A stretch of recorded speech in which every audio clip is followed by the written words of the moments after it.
Hello అండి, అందరికీ కనుమ పండుగ శుభాకాంక్షలు. అందరూ కనుమ పండుగ special non veg recipes వండేసుకున్నారా?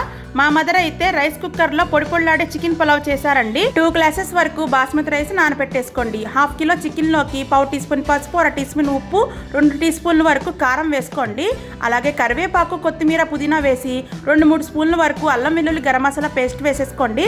1 cup వరకు చిక్కటి పెరుగు, 2-3 స్పూన్ల వరకు ఆయిల్ వేసి బాగా కలిపేసి ఒక అరగంట వరకు మ్యారినేట్ చేసుకోవాలి.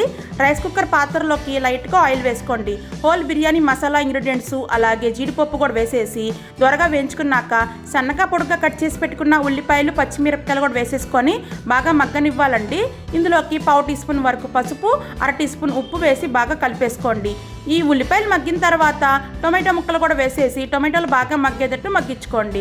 ఉల్లిపాయలు, టొమాటోలు బాగా మగ్గిన తర్వాత ఇందులోకి ముందుగా మ్యారినేట్ చేసి పెట్టుకున్న చికెన్ కూడా వేసేసి ఒకసారి మిక్స్ చేసేసి మూత పెట్టేసి చికెన్లో నుంచి వాటర్ అంతా ఊరేటట్టు బాగా ఉడికించుకోవాలి.